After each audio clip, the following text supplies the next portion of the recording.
आपको कक्षा 11वीं आरोप स्पीति में बारिश के बारे में बता रहा हूँ, पढ़ा रहा हूँ। इसके जो लेखक हैं कृष्णनाथ, उनका मैं जीवन परिचय के बारे में आपको पढ़ा रहा हूँ और उनके बारे में समझा रहा हूँ। चलते चलते अंत नहीं, अंत बिना छुटकारा नहीं, इसलिए तपस है, धुआं है, यानी इच्छा है जान लेने की, पहचान लेने की। कृष्णनाथ का जन्म सन 1934 बनारस उत्तर प्रदेश में हुआ था। इनकी जो प्रमुख रचनाएं हैं, लद्दाख में राग विराग, किन्नर, धर्मलोक, स्पीति में बारिश, पृथ्वी परिक्रमा, हिमाल यात्रा, अरुणाचल यात्रा, बौद्ध निबंधावली। हिंदी और अंग्रेजी में कई पुस्तकों का संपादन इन्होंने किया है। इनको जो सम्मान मिला है लोहिया सम्मान। मृत्यु इनकी हुई है सन 2016 में। कृष्णनाथ के व्यक्तित्व के कई पहलू हैं।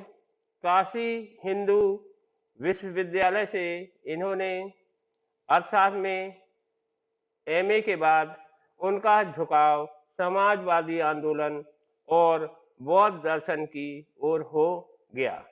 बौद्ध दर्शन में उनकी गहरी पैठ है। वे अर्थशास्त्र के विद्वान हैं और काशी विद्यापीठ में इसी विषय के प्रोफेसर भी रहे। अंग्रेजी और हिंदी दोनों भाषाओं पर उनका अधिकार है और दोनों की पत्रकारिता से भी उनका जुड़ाव रहा है। हिंदी की साहित्य पत्रिका कल्पना के संपादक मंडल में वे कई साल रहे और अंग्रेजी के मैन काइंड का कुछ वर्षों तक संपादन भी किया। राजनीतिक पत्रकारिता और अध्यापन की प्रक्रिया से गुजरते गुजरते वे बौद्ध दर्शन की ओर मुड़े। भारतीय और तिब्बती आचार्यों के साथ बैठकर उन्होंने नागार्जुन के दर्शन ब्रजयानी परंपरा का अध्ययन शुरू किया। भारतीय चिंतक जे कृष्णमूर्ति ने जब बौद्ध विद्वानों के साथ चिंतन मनन शुरू किया तो कृष्णनाथ भी उसमें शामिल थे। बौद्ध दर्शन पर कृष्णनाथ जी ने काफी कुछ लिखा है। इतना कुछ करने के बावजूद कृष्णनाथ जी की सृजन आकांक्षा पूरी नहीं हुई, इसलिए वे यायावर हो गए। एक यायावरी तो उन्होंने वैचारिक धरातल पर की थी, दूसरी सांसारिक अर्थ में उन्होंने हिमालय की यात्रा शुरू की और उन स्थलों को खोजना और खंगालना शुरू किया जो बौद्ध धर्म और भारतीय मिथकों से जुड़े हैं। फिर जब उन्होंने इस यात्रा को शब्दों में बांधना शुरू किया तो यात्रा वेदांत जैसी विद्या अनूठी विलक्षणता से भर गई। कृष्णनाथ जहाँ की यात्रा करते वहाँ वे सिर्फ पर्यटक नहीं होते बल्कि एक तत्ववेता की तरह वहाँ का अध्ययन करते चलते हैं। पर वे शुष्क समा अध्ययन नहीं करते बल्कि उस स्थान विशेष से जुड़ी स्मृतियों को उघाड़ते हैं। ये वे स्मृतियां होती हैं जो इतिहास के प्रभाव में सिर्फ स्थानीय होकर रह गई है, लेकिन जिनका संपूर्ण भारतीय लोकमानस से गहरा रिश्ता है। पहाड़ के किसी छोटे बड़े शिखर पर दुबक कर बैठी वह विस्मत सी स्मृति मानो कृष्णनाथ की प्रतीक्षा कर रही हो। वे आए, उसे देखें और उसके बारे में लिखकर उनसे जनमानस के पास ले जाएं। कृष्णनाथ के यात्रा वेदांत स्थान विशेष से जुड़े होकर भी भाषा इतिहास पुराण का संसार समेटे हुए है। पाठक उनके साथ खुद यात्रा करने लगते हैं। वे लोग जो इन स्थानों की यात्रा कर चुके हैं, वे अगर कृष्णनाथ के यात्रा वृतांत को पढ़ेंगे तो उन्हें कुछ नया लगेगा। उन्हें महसूस होगा कि उनकी पुरानी यात्रा अधूरी थी और कृष्णनाथ के साथ यात्रा वृतांत को पढ़कर वह पूरी हुई। स्पीति में बारिश पाठ का एक यात्रा वृतांत है। स्पीति हिमाचल के मध्य में स्थित है। यह स्थान अपनी भौगोलिक एवं प्राकृतिक विशेषताओं के कारण अन्य पर्वतीय स्थलों से भिन्न है। लेखक ने इस पाठ में स्पीति की जनसंख्या, ऋतु, फसल, जलवायु तथा भूगोल का वर्णन किया, जो परस्पर एक दूसरे से संबंधित है। पाठ में दुर्गम क्षेत्र स्पीति में रहने वाले लोगों के कठिनाई भरे जीवन का भी वर्णन किया गया है। कुछ युवा पर्यटकों का पहुंचना स्पीति के पर्यावरण को बदल सकता है।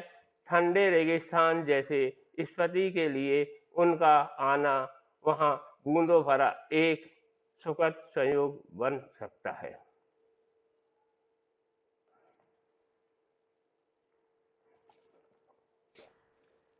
स्पीति में बारिश का जो सारांश है, मैं इसके बारे में आपको समझाने जा रहा हूं। स्पीति में बारिश बौद्ध दर्शन के मर्म कृष्णनाथ द्वारा लिखित पर्वतीय यात्रा का वृतांत है।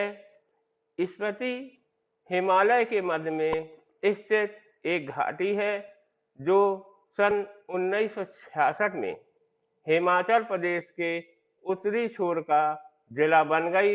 यह भारत का सबसे दुर्गम क्षेत्र है। लेखक ने अपने वृत्तांत में वहां की पहाड़ियों की ऊंचाई, घाटी का क्षेत्रफल, जनसंख्या, ऋतु, फसल, जलवायु, नदी, भूगोल, लोगों के कठिन जीवन आदि का अति मार्मिक ढंग से वर्णन किया। वहां जीवन बहुत कठोर है। केवल युवा वर्ग वहां पहुंचकर बूंदों भरी एक सुखद बारिश जैसे आनंद वहां के वातावरण में भर सकता है। ऊंचे दर्रों व कठिन रास्तों के कारण स्पीति इतिहास में कम रहा।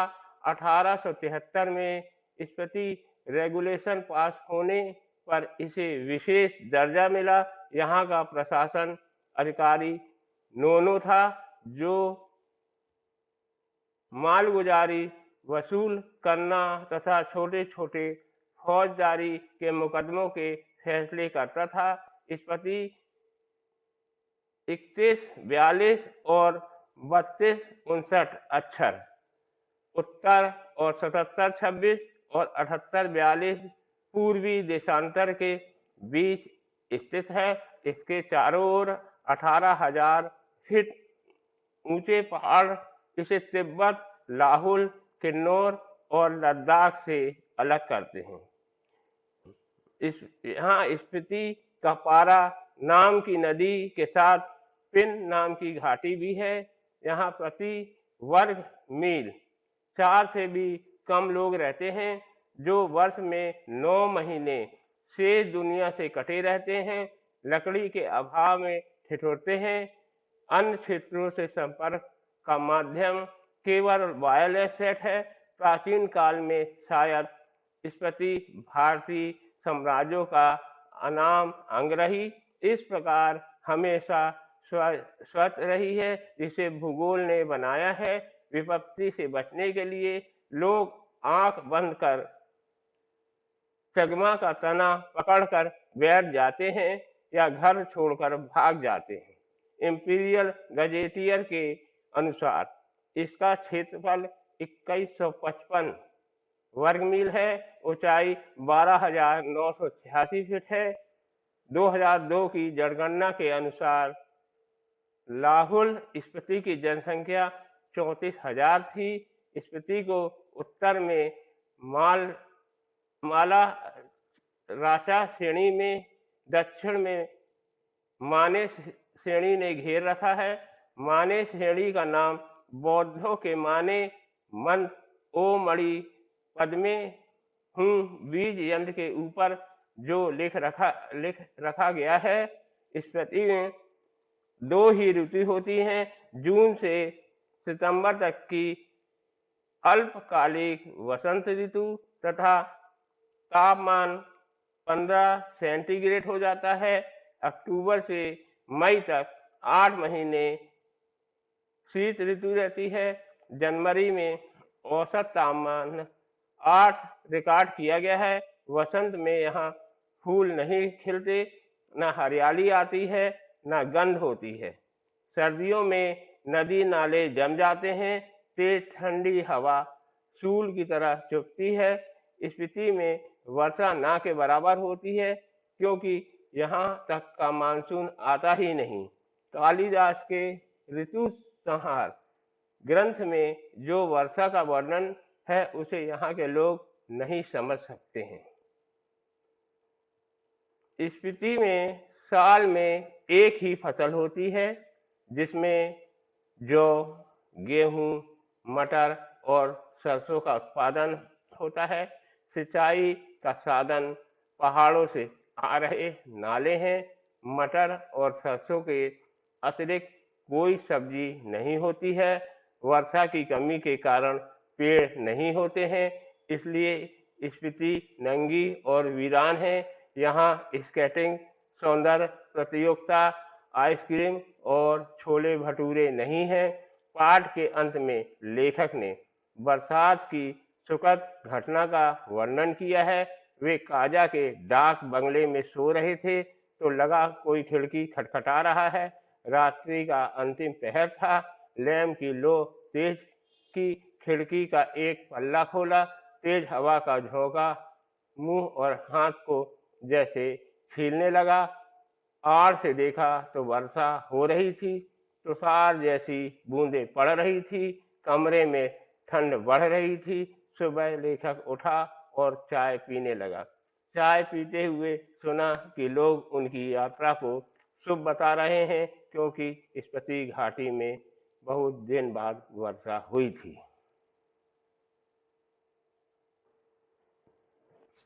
बच्चों, स्पीति में वर्षा जो पहाड़ों में रहते हैं, जहाँ बहुत अधिक ठंड पड़ती है, अधिक ऊंचाई होती है, आने जाने में बहुत ज़्यादा परेशानी होती है, वहाँ इंसान का जीवन कितना कठिन होता है, कितनी समस्या रहती है उनके लिए।